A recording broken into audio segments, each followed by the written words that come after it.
மக்கள் அனைவருக்கும் வணக்கம். சவுக்கு சங்கர் அவர்களோட வீட்டில் தாக்குதல் நடத்தி 24 மணி நேரம் ஓடிடுச்சு. இன்ன வரைக்கும் ஒருத்தர் கூட கைது செய்யப்படல. அது சம்பந்தப்பட்ட நபர்கள் எல்லா பேருமே அப்பட்டமா அது வீடியோலே தெரியுது. ஆனா யாரையுமே கைது பண்ணவே கிடையாது. அதோட சேர்த்து மிக முக்கியமான குற்றச்சாட்டு சவுக்கு சங்கர் வைக்கிறது என்ன அப்படின்னா, அவரோட வீட்டில் தாக்குதல் நடத்துறதுக்கு, அதுவும் அவருடைய தாயார் இருக்கும்போது தாக்குதல் நடத்துறதுக்கு திட்டமிட்டது, இதுக்கு பின்னாடி இருந்தது எல்லாமே செல்வ பெருந்தகை இல்லாட்டி செல்வ பெருந்தகையுடைய ஆட்கள் தான் அப்படின்னு அவர் ஒரு முக்கியமான குற்றச்சாட்டு வைக்கிறாரு. அவரை பற்றியான விஷயங்களும் இங்க தெளிவுபடுத்துறதுக்கு காவல்துறை மறுக்கிறது. இந்த இடத்துல சவுக்கு சங்கன்ற நபர் இருக்கார் இல்லையா, அவரை விட்டுருங்க. ஏன்னா அவர் மீது உங்களுக்கு 1008 கருத்து வேறுபாடுகளாம் எனக்கு இருக்கலாம். ஆனால் விஷயம் என்ன அப்படின்னா, இந்த செல்வ பெருந்தகைன்னு ஒரு ஆள் இருக்கா இல்லையா, இந்த ஆள் தான் மிக முக்கியமான ஆள். அதாவது தமிழ்நாடு காங்கிரஸ் தலைவராக செல்வ பெருந்தகை இருக்கார் இல்லையா, அவர் என்னவா மாறிக்கிட்டு இருக்காரு, எப்படியா உருவெடுத்துக்கிட்டு இருக்காரு, அது எந்த அளவுக்கு ஒவ்வொருத்தரும், அதாவது சென்னைக்கு வேலை தேடி வரக்கூடிய இல்லை வேலை தேடி இருக்கக்கூடிய நபர்களுக்கு ஒவ்வொருத்தருக்கும் பெரும் ஆபத்தாக மாறும்னா இந்த விஷயத்தை நீங்க புரிஞ்சுக்கிட்டா. அது என்ன அப்படின்னா, செல்வ பெருந்தகை இருக்கிற ரவுடிக்கெல்லாம் பெரிய ரவுடியா தன்னை காட்டிக்கவும், மிகப்பெரிய வசூல் வேட்டைகள் நடத்துறதுக்கு ஒட்டுமொத்த ரவுடிகளை கட்டுப்படுத்தக்கூடிய நபராகவும் இப்ப மாறிக்கிட்டு இருக்காரு. முக்கியமாக புறநகர் சென்னை முழுவதும். இந்த இடத்துல ஒரு மர்மமான பகுதியாகவே ஒரு விஷயம் இருக்கு. அது என்ன அப்படின்னா, ஆம்ஸ்டாங் அவர்கள் வடசென்னையில் சென்ற வருடம் அவருடைய வீட்டு அருகே படுகொலை செய்யப்பட்டாரு. அதுல சுமார் 23 பேர் முக்கியமான குற்றவாளியாக கைது பண்ணாங்க. உங்க எல்லா பேருக்கும் ஞாபகம் இருக்குன்னு நினைக்கிறேன். அந்த நேரங்களில் சுமார் 8 மாதத்துக்கு முன்னாடி நாங்கள் ஒரு வீடியோ வெளியிட்டோம். அது என்ன நாங்கள் சொல்லியிருந்தோம் அப்படின்னா, ஆம்ஸ்டாங் அவருடைய படுகொலைக்கு மிக முக்கியமான புள்ளியாக, அது மாஸ்டர் மைண்டாக இருந்தது வேற யாரும் கிடையாது, நிச்சயமாக செல்வ பெருந்தகை சம்பந்தப்பட்ட நபர்கள் தான். செல்வ பெருந்தகை இதில் விசாரிக்கப்பட வேண்டிய நபர். மிக முக்கியமாக செல்வ பெருந்தகைக்கு எல்லா விஷயமும் தெரிஞ்சு நடத்துக்கிற வாய்ப்புகள் உண்டு நம்ம சொல்லியிருந்தோம். அதே புள்ளியில தான் இன்னைக்கு சவுக்கு சங்கர் அவர்கள் வராரு. அவர் என்ன சொல்றாரு அப்படின்னா, ஆம்ஸ்டாங் அவருடைய படுகொலைக்கு மிக முக்கியமான காரணகர்த்தாவாக இருந்தது, அதாவது பின்புலமா இருந்தது இந்த செல்வ பெருந்தகை தான். இந்த செல்வ பெருந்தகை தான் இன்னைக்கு தன்னுடைய ரவுடித்தனத்தை வளர்த்து எங்கே வரைக்கும் வந்திருக்காரு அப்படின்னா, திமுக ஆட்சிக்கு எதிராக பேசக்கூடிய நபர்களுக்கு என்ன கதி ஆகும் அப்படின்றத காட்டுறதுக்காக அதை செஞ்சு முடிச்சிருக்காரு. அதுதான் சவுக்கு சங்கருடைய குற்றச்சாட்டினுடைய தெளிவான விஷயம். ஆனா இருக்கக்கூடிய மர்மமான விஷயம் என்ன அப்படின்னா, இன்ன வரைக்கும் செல்வ பெருந்தகையை ஆம்ஸ்டாங் விவகாரத்தில் இழுக்கவே இல்லை. வேக வேகமா சார்ஜ் ஷீட்டை போட்டு அந்த இதுல அஸ்வத்தாமனை இழுக்கிறாங்க. ஆனா செல்வ பெருந்தகை இழுக்கவே இல்லை. அதுலேயே கூட தமிழக காவல்துறை மற்றும் தமிழக அரசு எப்படி செயல்படுதுன்றது பார்த்தீங்கன்னா, என்ன ஆபத்து உங்களுக்கு வருதுன்னு புரிஞ்சிடும். அது என்ன ஆபத்து அப்படின்னா, இந்த அஸ்வத்தாமன் ஒரு கேரக்டர், அவருடைய அப்பா நாகேந்திரன் ஒரு பெரிய ரவுடி. இந்த அஸ்வத்தாமன்ற நபர்கள் இவரை எல்லா விதத்திலையும் பார்த்துக்கிட்ட ஒரு காட்ஃபாதர் இல்லாட்டி ஏறக்குறைய இன்னொரு தந்தையாக இருந்து வழி நடத்த நபர். எல்லாமே அஸ்வத்தாமன் செய்யறது எல்லாமே ஒவ்வொன்றுமே இங்க செல்வ பெருந்தகை அவர்களுடைய சொல்ல கேட்டு தான் நடப்பாப்ல. எனவே செல்வ பெருந்தகைக்கு ஏறக்குறைய வலதுகரமா இருந்த நபர் தான் இந்த அஸ்வத்தாமன். அஸ்வத்தாமன் இவ்வளவு பெரிய மர்டர் பண்ற அளவுக்கு பிளான் பண்றான்னு வச்சுக்கோங்க. அவங்க அப்பாவோட உதவி மட்டும் பத்தாது, இங்க அரசியல் ரீதியாக செல்வ பெருந்தகையோட உதவி இருக்கணும் அப்படின்ற கேள்வி எங்கே வருது அப்படின்னா, அந்த ஆம்ஸ்டாங் அவருடைய படுகொலைக்கு சில மாதங்களுக்கு முன்பு ஏற்கனவே அஸ்வத்தாமனுக்கு சீட்டு கிடைக்காம போனது காரணம் இந்த ஆம்ஸ்டாங் தான் அப்படின்ற ஒரு குற்றச்சாட்டு இருக்குது. அதுல அவங்க கோபமா இருக்காங்க. இதையும் தாண்டி சென்னை சோழவரம் பகுதியில் கூட ஒரு லேண்ட்ல பிரச்சனை வந்தப்ப, அந்த பிரச்சனையில அஸ்வத்தாமன் தலையிட்டப்ப அதை தடுத்து நிறுத்தி அந்த நில சம்பந்தப்பட்ட விவகாரத்துல ஒரு சோப்பு கம்பெனிக்கு ஆதரவாக முடிச்சு கொடுத்தது இந்த ஆம்ஸ்டாங் அவர்கள். இதுதான் உச்சகட்ட பகை. இந்த பகையின் காரணமாக இவர் இருக்கிற வரைக்கும், ஆம்ஸ்டாங் இருக்கிற வரைக்கும் தன்னால் அரசியல் ரீதியாக வளர முடியாது அப்படின்ற முடிவுக்கு வர்றாரு. அரசியல் ரீதியான்றது அந்த போல நல்லா கட்ட பஞ்சாயத்து பண்ணி தான் தான் ஒரே லீடராக இருக்கிறது. எதிர்காலத்தில் தான் தான் மிகப்பெரிய லீடர்னு அஸ்வத்தாமனால் உருவாக்க முடியாது, நாகேந்திரனோட மகனையும் உருவாக்க முடியாது, செல்வ பெருந்தகைக்குடைய வலதுகையையும் உருவாக்க முடியாது. இப்படியான நிலைமை தான் ஆம்ஸ்டாங் அவர்களை போட்டு தரதுக்கான தேவை இந்த செல்வ பெருந்தகை சம்பந்தப்பட்ட நபர்களுக்கு இருக்கு. ஆனா நேரடியாக எழுத்தெடுப்புல அஸ்வத்தாமனை கைது பண்ணி வச்சுக்கோங்க, செல்வ பெருந்தகை சேர்த்து இழுக்க வேண்டியிருக்கும். அதனால 23 பேரை கைது பண்ணி ஒரு குழப்பி எல்லா கட்சிக்காரன் உள்ள இழுத்து பெரிய குழப்பத்தை உருவாக்கி கடைசி அஸ்வத்தாமனை கைது பண்ணாங்க. ஆனா என்ன ஆச்சரியமான விஷயம்னா, அஸ்வத்தாமனை கைது பண்ணப்போ கூட அந்த சார்ஜ் ஷீட்ல எதுலையுமே விசாரிக்கப்பட வேண்டிய நபர் செல்வ பெருந்தகையும் சேர்க்கவே இல்லை.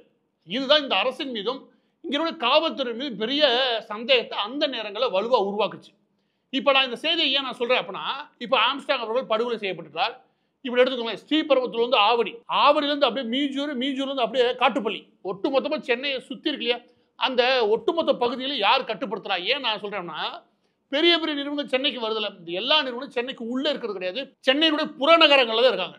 இங்கே ஒரு இப்போ 5000 பேர் வளர்க்குறாங்க, இல்லாட்டி 8000 பேர் வளர்க்குறாங்கன்னா ஒட்டுமொத்த அந்த யூனியனை கட்டுப்படுத்துறது, அங்கேருந்து வெளியாகக்கூடிய வேஸ்டேஜை கட்டுப்படுத்துறது, அங்கே இருக்கக்கூடிய கட்ட பஞ்சாயத்துகள், நிலம், இப்படி எல்லா விஷயத்தையும் கட்டுப்படுத்த வச்சுக்கோங்க. ஒவ்வொரு வருஷமும் தாராளமாக உங்களால் 500லேருந்து 600 கோடி ரூபா சம்பாதிக்க முடியும். இதுதான் இந்த எல்லா ரவுடிகளுக்கும் இருக்கக்கூடிய மிக முக்கியமான எண்ணமே, அதாவது மிக முக்கியமான குறிக்கோளே. அந்த வேலை ஆம்ஸ்டாங் அவர்கள் படுகொலை செய்யப்பட்டதுக்கு அப்புறம் இந்த ஆவடியிலிருந்து காட்டுப்பள்ளி வரைக்கூடிய வட சென்னை பகுதிகளுக்கு வெளியே இருக்கக்கூடிய சென்னையுடைய புறநகர் பகுதியில் அதையெல்லாம் ஏற்கனவே மறைமுக கட்டுப்பாட்டுல இந்த செல்வ பிறந்தைக்கு வரக்கான வாய்ப்புகள் உண்டு. அதெல்லாம் ஆள் சுத்தி திரியாது சந்தோஷமா. அவர் ஸ்ரீபெரும்புத்தூர் ஏரியால மட்டும்தான், அதுல இருந்து கொஞ்சம் ஆவடி பக்கத்துல வரைக்கும் வச்சுக்கோவேன், அது வரைக்கும் மட்டும்தான் இந்த வசூல் வேட்டை பண்ணியிருந்தாரு, கட்ட பஞ்சாயத்து பண்ணியிருந்தாரு. நான் திரும்ப சொல்றேன், தமிழக காங்கிரஸ் தலைவருடைய செல்வ பெருந்தகை ஒரு மிகப்பெரிய ரவுடி. அவர் ரவுடி மட்டும் கிடையாது, கட்ட பஞ்சாயத்து மட்டும்தான் அவருடைய தொழிலாவே தெரியக்கூடிய நபர்.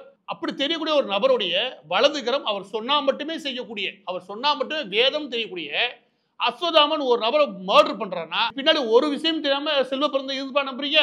எனவே செல்வ பிறந்தகை இன்னைக்கு காவல்துறை தமிழக அரசு காப்பாற்ற முயற்சி பண்றது, இல்லாட்டி அவருக்காக ஒரு என்கவுண்டர் நடத்தி முடிச்சிருக்காங்க அப்படின்னு சவுக்கு சங்கம் சொல்றா இல்லையா, அதுவும் ஏறக்குறைய அசைக்க முடியாத உண்மை. இந்த செல்வ பெருந்தையை வச்சு இதுக்கப்புறம் என்ன செய்வாங்க அப்படின்னா, எல்லா பகுதியுடைய ரவுடிகளையும் இவங்க கட்டுப்படுத்துறாங்கன்னா மீண்டும் 80கள் 90களில் எப்படி சென்னை முழு ரவுடிகள் மட்டுமே ஆட்சி நடந்துச்சோ அதே நிலைமை உருவாகும். நீங்க வெளியூர்ல இருந்து வந்தாலும் சரி, வெளிநாட்டுல இருந்து இங்க முதலீடு பண்ணாலும் சரி, எல்லாத்தையும் இந்த ரவுடிகள்னால உங்களை நாசம் பண்ண முடியும், உங்களுடைய வாழ்க்கையை நிம்மதி இல்லாம ஆக்க முடியும், எல்லா வேலையும் பார்ப்பாங்க. ஏன்னா நீங்க வசூல் பண்றது மட்டும்தான் வேலை. அதுவும் யார் யாரெல்லாம் கேள்வி கேட்பார் இல்லையோ, யாரை தொட்ட சட்ட சிக்கெல்லாம் சமாளிச்சிடலாமோ அவங்கள நோக்கி தான் வருவானுங்க. ஆக செல்வ பெருந்தகையுடைய வளர்ச்சின்றது இந்த சென்னைக்கு எந்த விதத்திலும் நல்லது கிடையாது. இந்த செல்வ பெருந்தகையினால ஒரு பெரிய ஆபத்து ஒவ்வொரு மிடில் கிளாஸ்க்கும் சென்னையில் உருவாயிருக்கு. அதோட மிகச்சிறந்த எடுத்துக்காட்டு தான் சவுக்கு சங்கரோட வீட்டில் புகுந்து சாக்கடையை வாரி இறைச்சிருக்காங்க. இறைச்சது மட்டும் கிடையாது, அதை லைவ்ல போட்டது செல்வ பெருந்தகையுடைய மிகவும் வேண்டப்பட்ட ஒரு பெண்மணி. எனவே இது ஆம்ஸ்டாங் படுகொலை என்ன நடந்துச்சோ அதே தான் இந்த சவுக்கு சங்கர் அவர்களுடைய வீட்டில் நடந்த விஷயத்துக்கும் பெரிய வித்தியாசம் கிடையாது. அந்த வீட்டில் கொண்டு போய் ஊத்துறோன்னே கிளம்பி போயிருக்கானுங்க, போய் அந்த வேலையை முடிச்சுட்டு வந்துட்டானுங்க. இன்ன வரைக்கும் ஒருத்தரோட கைது பண்ணனா என்ன மாதிரி அர்த்தம்? ஏற்கனவே ஆம்ஸ்டாங் படுகொலையில் இவ்வளோ கேள்வி எழுப்பதுக்கு அப்புறமும் ஏன் தமிழக காவல்துறை தமிழக அரசு செல்வ பெருந்தகையை அந்த லிஸ்ட்ல சேர்க்கல? இது எல்லாமே ஏதோ 2 நிகழ்வு சம்பந்தப்பட்டதல்ல, ஒட்டுமொத்த சென்னைக்கு பெரிய ஆபத்தை தமிழக அரசு உருவாக்கிட்டு இருக்கு இந்த செல்வ பெருந்தகையை வளர்த்திருக்கிறது மூலமா. எனவே பதிவோட இறுதியாக நம்ம சொல்ல வேண்டிய விஷயம் என்ன அப்படின்னா, சவுக்கு சங்கர் அவர்களுடைய வீட்டில் தாக்கல் நடத்திட்டாங்களே, இது அவரோட முடிய போற கதை கிடையாது. இதுக்கப்புறம் தான் செல்வ பெருந்தகையோட ஆட்டம் உச்சத்துக்கு போகுது. தன்னால என்னென்ன செய்ய முடியுன்றத இப்போ வரையும் காட்டிட்டாரு. ஏற்கனவே மிகப்பெரிய அளவில் வட சென்னை கட்டுப்பாட்டில் வச்சிருந்த தலித் அரசியல் கட்டுப்பாட்டில் வச்சிருந்த ஆம்ஸ்டாங்க படுகொலை செஞ்சது மூலமாக அவரு ஒரு விஷயத்தை தெளிவுபடுத்தியிருக்காரு. இன்னும் ஆனா சவுக்கு சங்கர் வீட்டில் புகுந்து இருக்கிற சாக்கடை ஃபுல்லா வாரி இறச்சி விட்டுருக்காங்க. அந்த வீட்டில் இருக்க முடியாத அளவுக்கு அந்த ஹவுஸ் காலி பண்ணிட்டு போங்க அப்படின்னு சொல்ற அளவுக்கு ஒரு நிலைமையை நாங்கள் யாருக்கு உருவாக்குவோம் அப்படின்ற செய்தியை சவுக்கு சங்கருக்கு நடந்த நிகழ்வின் மூலமாக நமக்கு தெரிவிக்கிறாங்க.